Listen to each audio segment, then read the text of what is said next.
Welcome to Sew Very Easy. My name is Laura, and it is not uncommon nowadays for machines to have a lot of built-in stitches. Mine has over 1,000 built-in stitches.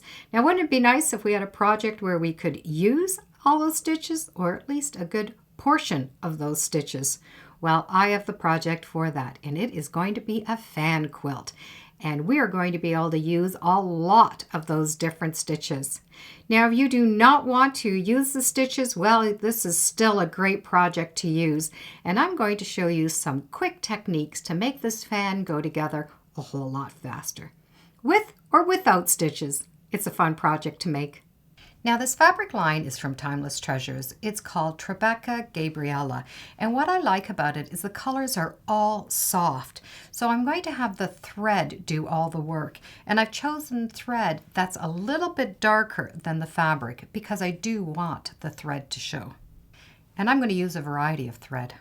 And for the background fabric, I'm going to use a nice crisp white. I have pressed all of my fat quarters, and I've actually double starched them, which means I've pressed and starched on one side, pressed and starched on the other side. Because you're going to be sewing along a bias, the starch will help. To get the most out of the fat quarter, which is usually 15 inches by 21, 22 inches, we're going to square up the edges. And then we're going to cut 3 1/4 inch pieces. So this is the 15 inch going this way. And then we're going to cut them down to 8 inches. So we're going to have 3 1/4 by 8 inch pieces. Each piece is going to give you 2 parts of the fan blade. And in order to do that, you are going to need to cut from one corner all the way down to the next corner. And do all of your piles.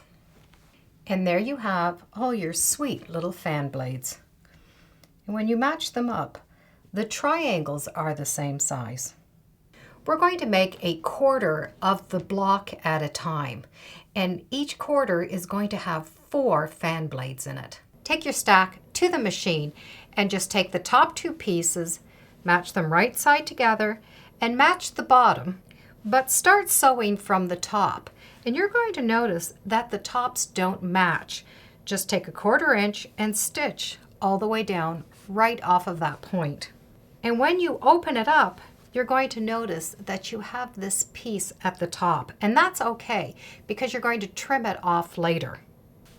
And when you get all your 2 units together, take them to the iron and press the seams open and flat. So you will have all of your seams flat. The next is you're going to sew 2 of the 2 units together. Just match up the bottom so that it looks close. Match up the one edge and stitch again down a 1/4 inch. And when that seam is done, press that seam open and flat. And when they're all sewn together and the seams are pressed flat, we need to take them and curve them so that they become a curved fan. Now in the description, I have a template, and this template has these 2 curves in it. So this is going to be able to do 2 fans. And you can either use this as a template and trace it, or if you're able to print out on your stabilizer, you'll be able to just put this right in the printer. Now, I would recommend getting a stabilizer that is water-soluble, which means after you use this as your stabilizer, when you put it in water, it actually disappears, so it'll keep the fabric nice and soft.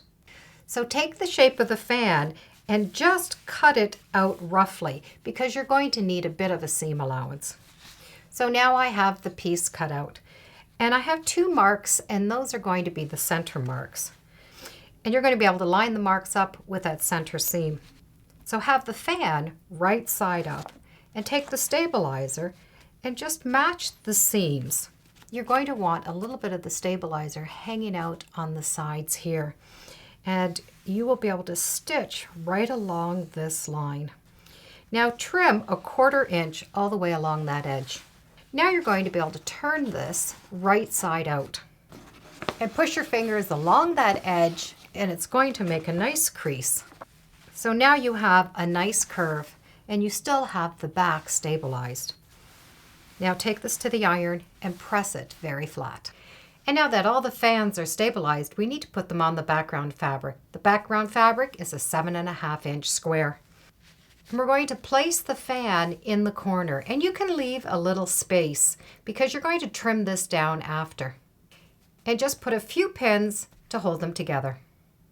Now comes the fun part. My Bernina machine comes with lots of different stitches.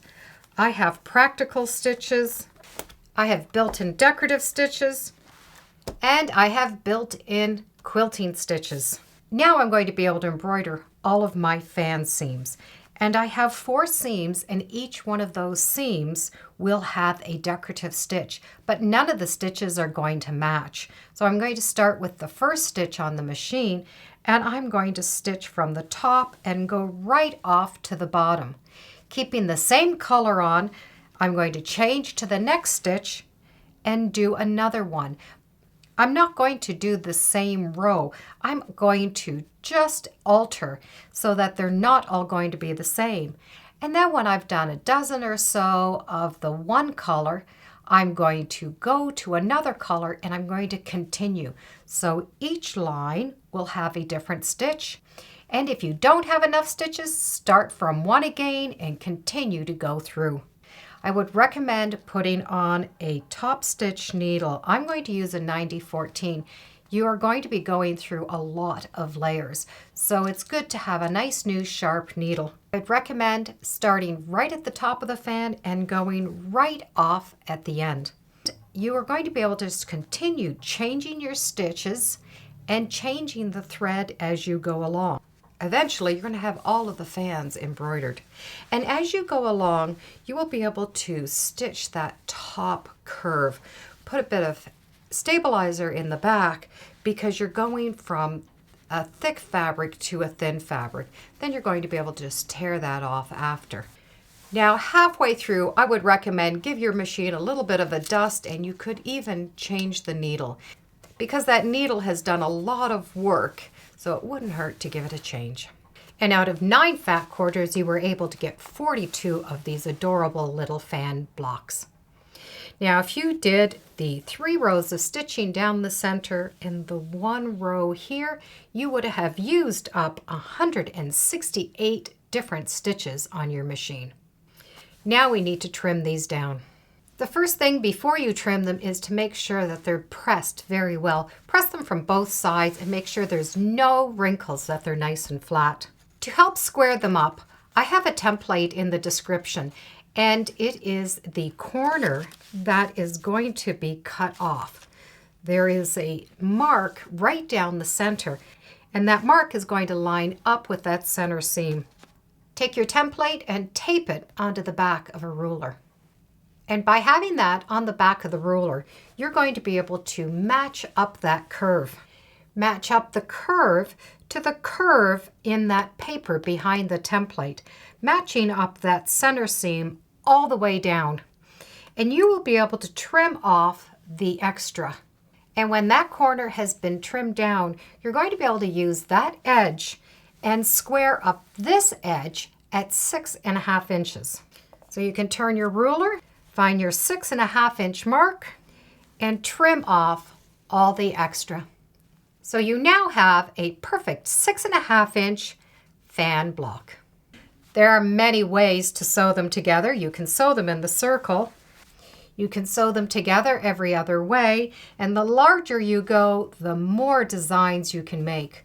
So have fun and design an interesting quilt. Now you will be able to get 6 blocks in a row, and you're going to be able to get 7 rows. No matter how you put it together, it is a very pretty quilt. And you can always rinse out that water-soluble stabilizer before you square them up. And it's going to make the fabric very soft so you can sew it together and not have any problems. But having all of these fancy stitches kind of makes it look like a crazy quilt. And I've been able to use up 168 stitches. Now, if I want to use up more, I could continue the stitches in between all of the different layers, and that's going to be able to use up a whole pile more. Okay, so I wasn't able to use all of the stitches on my machine unless I did a bigger quilt. That might have to be for another day. Regardless, if you do the stitching or not, it is a very pretty, crazy fan quilt. Thank you for joining me today on Sew Very Easy. Feel free to subscribe, and as always, come on back. Let's see what we're sewing next time in the sewing room. Bye for now.